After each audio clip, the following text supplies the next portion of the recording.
बहलदा BDO बदली दाबी सरपंच मानक अधीनस्थ काल धारणा। प्राप्त सूचना अनुसार मयूरभंज जिला बहलदा ब्लॉक बीडीओ मनरेगा प्रोजेक्ट काम पीसी मागिबा नेई ब्लॉक रे 12टी पंचायत सरपंच माने क्षोभ प्रकाश करी बीडीओ कार्यालय को बंद करी अधीनस्थ काल धारणा डाकरा देइचंते। सेमानको कहिबा अनुसार बहलदा ब्लॉक बीडीओ शरद कुमार मल्लिक जोगदेबा ठारू शर्तकड़ा 2 भाग पीसी नेउचंते। मनरेगा काम 25 जन ही काम करिपारिबे बोली से कहूथिबा बेले 25 जन रु अधिक हेले फाइल को दबे दउचंते। काम करुथिबा दिन मजूरिया माने पंचायत को आसी अभियोग करछंती आम गाँ रे काहेकि काम हेउ नाही। प्रत्येक उन्नयनमूलक कार्य रे बहलदा बीडीओ लांच नेउचंती। पुणी बीडीओ प्रत्येक मनरेगा कार्य रे बाधा सृष्टि करुचंती जहा फल रे कोनोसी पंचायत काम होई पारु नाही। एथि निमते बीडीओ को यथाशीघ्र बदली करिया पाई जोर देइचंती। ए बाबद रे मयूरभंज जिलापालଙ୍କୁ दाबी पत्र देइचंती। सेमानको सहित बुझासुझा करिया पाई अतिरिक्त उपजिलापाल बासंती लाकरा पहुंचीथिले किंतु सेमाने धारणारू ओहरिबे नाही बोली दृढ़ोक्ति प्रकाश करचंती। अतिरिक्त उपजिलापाल बासंती लाकरा ए संक्रांत रे अतिरिक्त जिलापाल सुचारू बलंक संगे कथा हेबे बोली आश्वासन देथिले।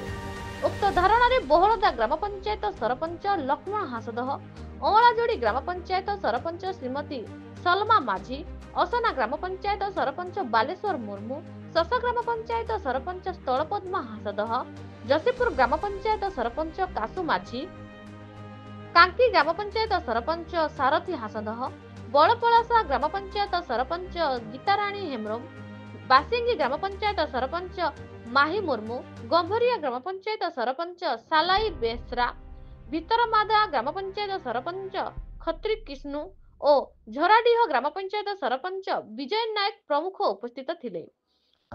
मयूरभंज रायरंगपुर श्यामनंद परिडांक रिपोर्ट न्यूज ओडिशा टीवी। नाटा हच्छी लक्ष्मण सीधा आज आम थाना जो बसीचु माने बीडीओ विरुद्ध में जेहेतु सी माने पीसी माने 2% नौ एमजी एनआरजीएस से 25 जन रु बेसी माने डिमांड करते देउछि नै। सेतिपय आमे हमर दाबी रहला जे जो पर्यंत वीडियो एठू माने ट्रांसफर ही नै सेतिपय आमे माने एडीएफ सर मैडम भी आसीथिले आ सी आसीथिले आमे हमको आश्वासन देले जे नै आज जो धारणाटा को उठेवा सी कहते आम मना करदेलु आम उठू ना आम जे पर्यंत आम दाबी पूरण वीडियो सा ट्रांसफर बदली न होती से पर्यंत आम उठू ना।